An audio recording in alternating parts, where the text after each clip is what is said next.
Alright, Shalom. I'd like to give all praises, honor, and glory to Yahweh, Ba'ashem Yahushai, Ba'ashem Racha Kodash. I'd like to say that belongs to the apostles and elders of Great Millstone that rule well, and peace and salutations to the Akim around the world that push the truth and sincerity. This is Yarabba from Trinidad Camp. So, go through some precepts. I see Apostle Taha do a video similar to it recently about intermarriages. Right? Let me see what the scriptures had to say about intermarriage. I don't think I've ever done a breakdown like this before, so I think now is a good time. Today's Deuteronomy 7. I'll start from 3, right? It say, neither shalt thou make marriages with them, thy daughters thou shalt not give unto his son, neither his daughter shalt thou take unto thy son. For they will turn away thy son from following me, that they may serve other gods. So will the anger of the Lord be kindled against you, and destroy thee suddenly. Right? So like here. Now there's something that used to happen with Israel often. They used to start to follow heathen gods and follow the customs of the heathen, and the Most High used to depart from them, and then eventually they would go into slavery. Right? Just like how we're in slavery right now, from departing from the Most High ordinance and serving idol gods, right? But we know 2/3 of Israel not going and turn back from that wickedness. But this is one of the reasons why the Most High actually told us not to make marriages unto them, right? No, men used to have like concubines. If you look up the definition of concubine, it actually showing you, and I'll try to remember to put that in the description also. Like definitions of the word concubine, that goes back to a woman who you would be with, who would stay with you, and she would be there for your pleasure, but she would be on a lower level to your wife or your wives. You understand? Because a concubine would have been a woman from another nation, and they are not equal to the daughters of Israel. So they would just be there for the purpose of pleasure. They wouldn't be there for like making families and having children with them and so forth. Even though it had men that did these things, sometimes you will see that, like for example, you will see like with Abraham, he had a child for a heathen wife, and eventually the child was being sent away. The birthright went to the child of the woman that came from Israel.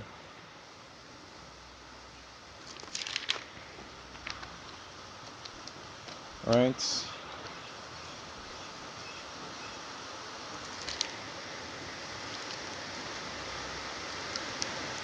I'll go to Ezra.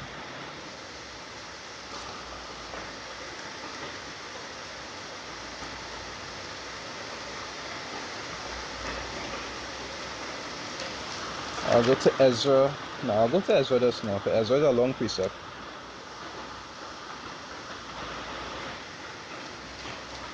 I'll go to Nehemiah first.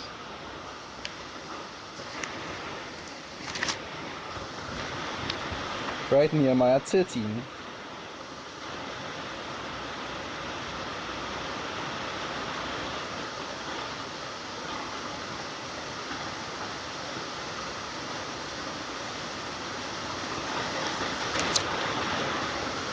Nehemiah 13 verse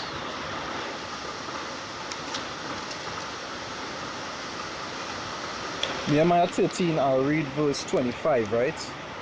It say, and I contended with them, and cursed them, and smote certain of them, and plucked off their hair, and made them swear by Yahweh, Ba'ashem Yahushai, saying, Ye shall not give your daughters unto their sons, nor take their daughters unto your sons, or for yourselves, right? Because they were actually, there are point in time that Israel was, usually going off. They were marrying heathens, and all these different things, and joining on to them. It said, did not Solomon, king of Israel, sin by these things? Yet among many nations was there no king like him, who was beloved of his power, and power made him king over all Israel. Nevertheless, even him did outlandish women cause to sin. You understand? And we'll go to that story now. See, outlandish women cause them to sin. That is why they were mainly for the purpose of just being useful. They weren't like to be joining yourself onto them and being emotionally connected onto them, because that when you has become weak to the how to put it, you has become weak to the enticing words. So when they come about and start to ask you for certain things, you will be more lenient. You understand? Remember it, in heathens, to serve the gods that were given unto them. Those gods were given unto them. You understand? We are the children of power. We are the possession of the Most High. But those heathen gods were given unto the heathens. So unless you actually make them serve other gods, which they will have to do in the kingdom, they in their spirit will always want to serve heathen gods. It is in them to do so.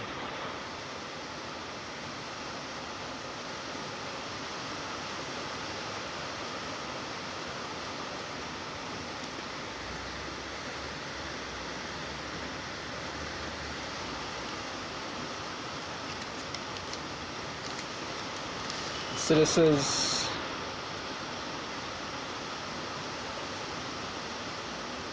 second things. Slack, bear me for a second. Rain falling, so I'm not sure exactly how loud my voice singing, so I'll try to make sure I'm singing loud. Right? It says 1 Kings 11 verse 1. It says, but King Solomon loved many strange women, together with the daughters of Pharaoh, women of the Moabites, Ammonites, Edomites, Zidonians, and Hittites. Right? It say, of the nations concerning which the Lord said unto the children of Israel, ye shall not go in to them, neither shall they come in unto you. You understand? Now when you talk about go into them, going in unto them, that is when you talk about ejaculating, well, or letting your seed go forward. Right? Say, neither shall they come in unto your daughters. Right? For surely they will turn away your hearts after their gods.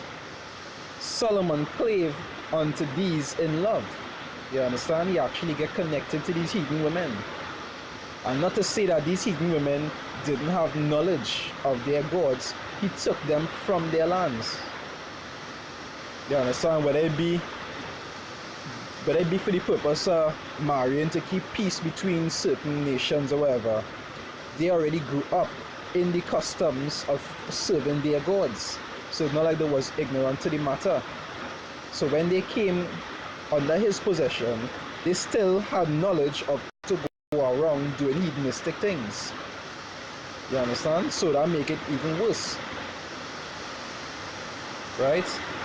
You see, and he had 700 wives, princesses, and 300 concubines, right? Which were 300 women he get from, 300 women that he get from the other nations.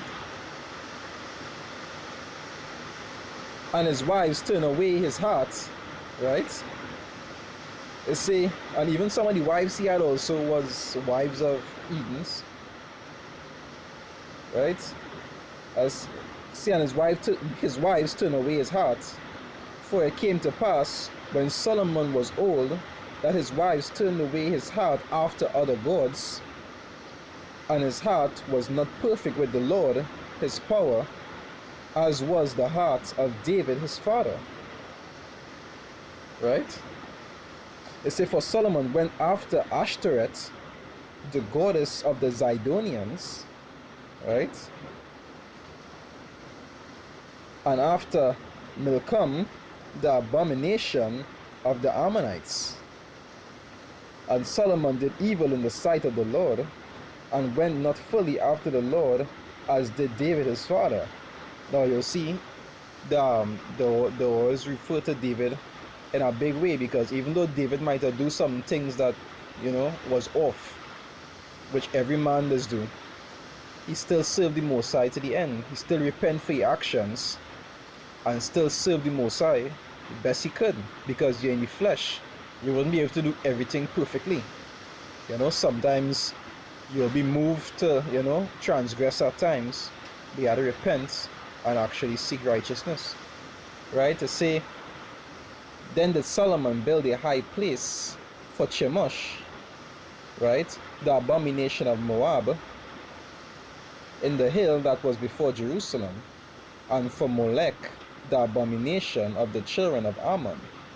And likewise did he for all his strange wives, which burn incense and sacrifice unto their gods. Right? Now, as you can see, the scriptures will tell you that Solomon was, the wisest man that walked the earth. Well, not including Yahushua when he walked the earth, as as normal men. As normal men, he was the wisest man who ever walked the earth. Right?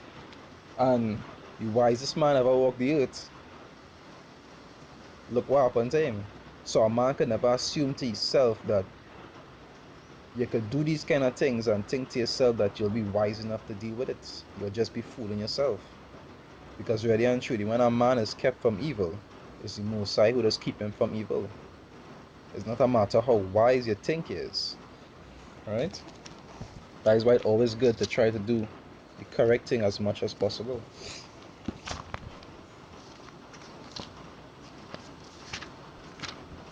Don't ever feel, that's why the scriptures say, don't be overly righteous, neither be overly wise. I'll read that. I like that scripture. So why should thou destroy thyself? Sometimes wisdom is something that is go to your head. And even though you might even though you might know that you're doing something wrong, you might be trying to play wise and convince yourself that you could deal with it. It said Ecclesiasticus 7 verse 16, right? It say, be not righteous over much, neither make thyself over wise. Why shouldest thou destroy thyself? It's like what the scriptures say, get wisdom, and with all I get understanding. Sometimes humility is a very big thing. Alright, now going back to Ezra.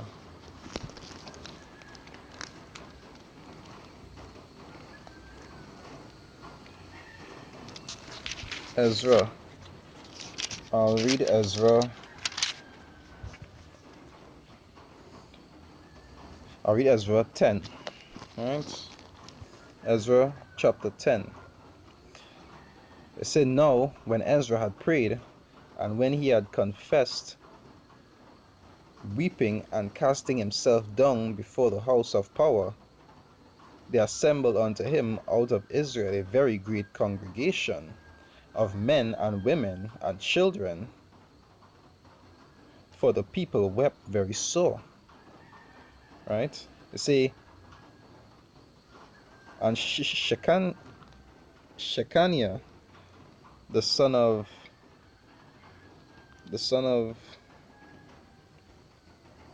Jehiel, one of the sons of Elam, answered and said unto Ezra, we have transgressed against our power, and have taken strange wives of the people of the land. Right? It say, yet now there is hope in Israel concerning this thing. Because just like how the scriptures say, when the Most High divided the nations, everybody was divided. They were given their own place for them to dwell in. You understand? When we came into the promised land, we were separated from them for a reason. We weren't supposed to join on to them. Even when we were in Egypt, we were taking up their customs. And what did the Most High do? He put us in slavery first, and then moved us from there. You understand? Because Israel, whenever they start to join on to people, they just pick up the heathens' custom and they doesn't want to depart from them. But if you get put in slavery by them, you will want to leave. You understand? You would want to leave. Verse 3, right? 10 verse 3 is say, now therefore let us make a covenant with our power to put away all the wives and such as were born of them according to the counsel of the Lord, and of those that tremble at the commandment of our power, and let it be done according to the law. Right? So these things were written in the law that we weren't supposed to make marriages onto them. Right? They say, arise, for this matter belongeth unto thee. We also will be with thee. It said, be of good courage and do it. It said, then arose Ezra and made the chief priests, right, the Levites, and all Israel to swear that they should do according to this word. And they swear, right? And remember, when all Israel swear something, just like how you'll see in the you'll see like in the blessings and curses in Deuteronomy, when there's in Deuteronomy 27, when Israel would put a curse on themselves if they would not do according to the Most High's order. If they didn't do it, eventually they would have to pay fate. So even back then, when all Israel would swear that they wouldn't take wives unto the heathens anymore, and later down they did so, they would have to pay fate also. Right? These things just be generational curses. It said, then Ezra rose up from before the house of power, and went into the chamber of Johanan, the son of Elisha, right? And went Saslakia. And when he came thither, he eat no bread, nor drink water, for he mourned because of the transgression of them that had been carried away. Right? To say, and they made proclamation.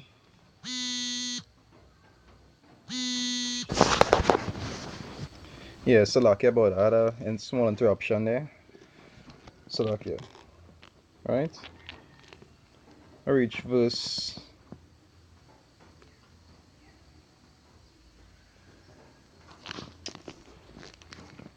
Hold on a second.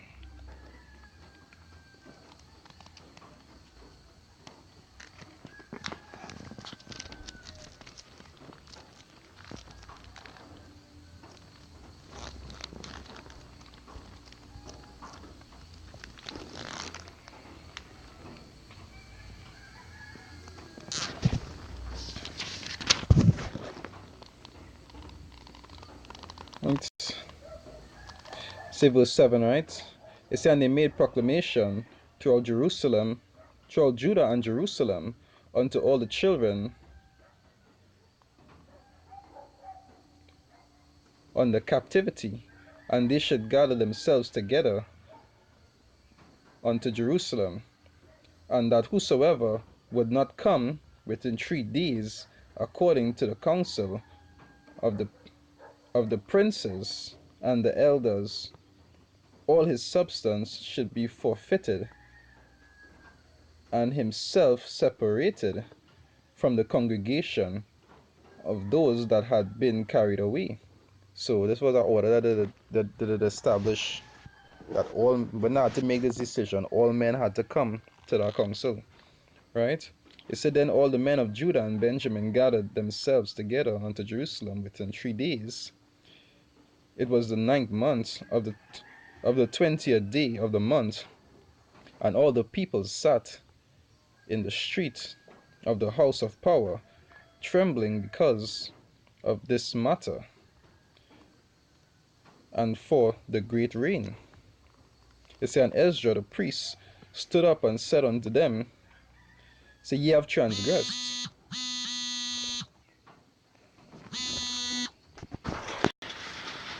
Yeah, Salakia, but I was getting some problems with this now. Salakia. Right? I reach Ezra 10 verse 10, right? Ezra 10 verse 10. It says, and Ezra the priest stood up and said unto them, ye have transgressed and have taken strange wives to increase the trespass of Israel. It said, now therefore make confession unto the Lord power of your fathers, and do his pleasure, and separate yourselves from the people of the land and from the strange wives. Right? It said, then all the transgression answered and said with a loud voice, as thou hast said, so must we do. It said, but the people are many, and it is a time of much rain, and we are not able to stand without. Right?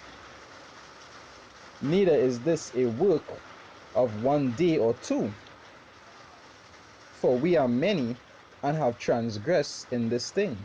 So that shows how much there was actually intermingling when it comes to the other nations.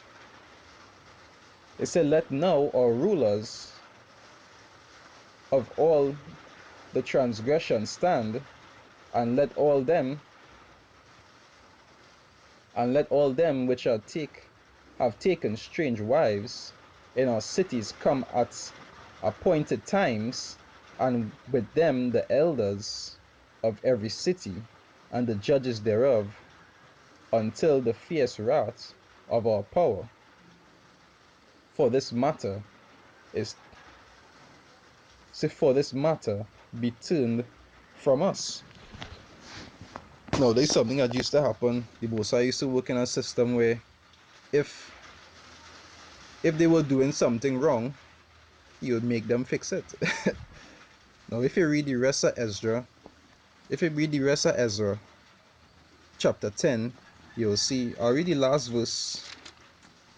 If anybody wonder, could read through the entire Ezra 10, chapter 10.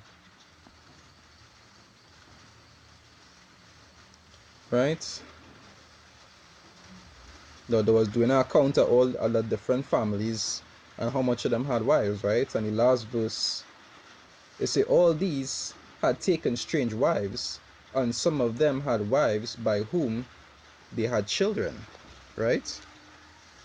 Now, the decree was that they had to get rid of all the wives who were of other nations and the children. Now, we know today, even though they might have been separated from Israel back then, in the kingdom, they will still be a part of Israel because they are from the seed of Israel, right? But even though a child would be of that seed, that doesn't mean that it's right to actually marry and actually have families with them, because that is something that the Mosai said it was not supposed to do. And it's a big reason why we're in the situation we're in today. Right? And this was something that used to happen all through the time period of Israel, not just in that time, but in the Babylonian rule with Daniel.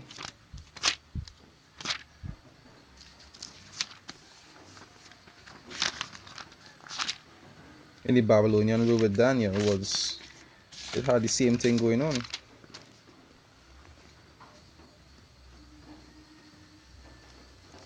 Today, there's Daniel 9. I'll start from 8, right? It say, O Lord, to us.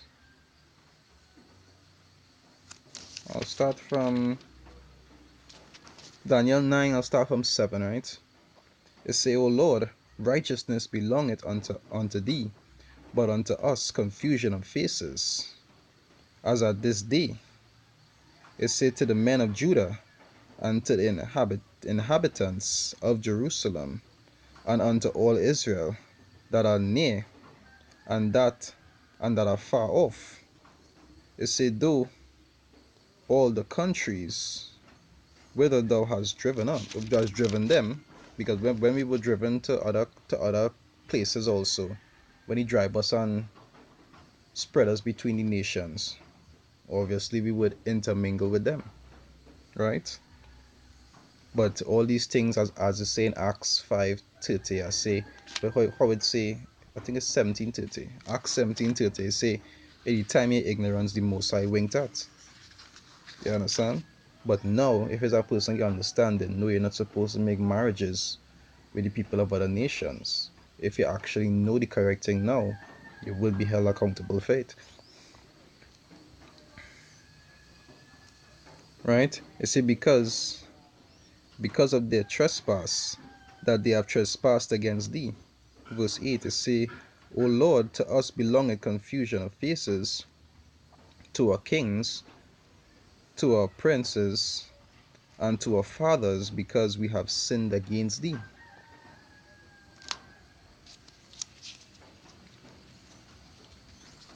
So there's something that was happening very often. When you even go back into the Nephilim, it wasn't much different. It's Hosea.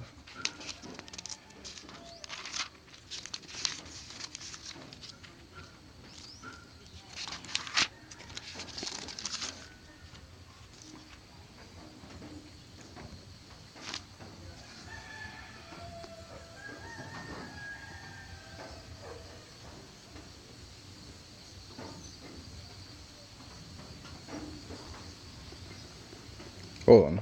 So there's it says Hosea 7. I'll read verse 8, right? It say, Ephraim, he had mixed himself among the people. Now, Ephraim is one of the tribes of Israel, right? Most of them these days is like the Puerto Ricans and so forth. You'll see all of them light colored, right? Because they mix themselves so much with the heathens, because it in the spirit of Ephraim to love like women with heathen women and women with heathen features. You know, the blue eyes and the curly hair. Right? I say Ephraim has mixed himself among the people. Ephraim is a cake not turned. Because a cake, when you turn it, it has be dark. And when it's not turned, it has be light. Right? It says strangers have devoured his strength. Because really and truly, Jakes, well, those who are named by the Most High, which is Israel, and the descendants of Israel, originally our bodies were stronger before, but after intermingling with the other nations so much, it weakened the gene line. Right? It says strangers have devoured his strength. That you see plenty of them just look old and wrinkly fast and look like they're aging quick. You understand? When usually before, if there was of like a stronger mix, there would be more tough. Right? They just look old fast. It says strangers have devoured his strength, and he knoweth it not. Right? It say, yea, grey hairs are here and there upon him, yet he knoweth not. Right? Now there's something that originally we wasn't supposed to be doing, but you know, all these things were ordained to happen until the time that we enter into the kingdom and we will be perfect. Right? But there's just some precepts are going through pertaining to like marriages with other nations, because all through the scriptures they will show you that you were supposed to be doing these things. Now it have people that might tell you after the time of Yahushua Mashiach, who the world called Jesus Christ, they will tell you that after that you could have everything changed and with the Gentiles and so forth, but that is not true. You understand? He came back for the seed of Israel, not the other nations. So the other nations still were not included in this. Nor were you still supposed to be making any marriages with them. You understand? Because the covenant is not for them. right? The covenant is not for them. It has not changed, and it is not going to change. The covenant is not for them. So if anybody think that making marriages with them will help to get them into the covenant or anything like that, it is wrong. It's not going to work. You're just fooling yourself. All right. And with that, I like to give all praises, honor, and glory to Yahweh, Ba'ashem, Yahushai, Ba'ashem, Rachak, Kodash. I like to say double honors to the apostles and elders of Great Millstone of the Well, and peace and salutations to the Akimoni will that push the truth in sincerity. This is Yaraba from Trinidad Camp saying Shalom.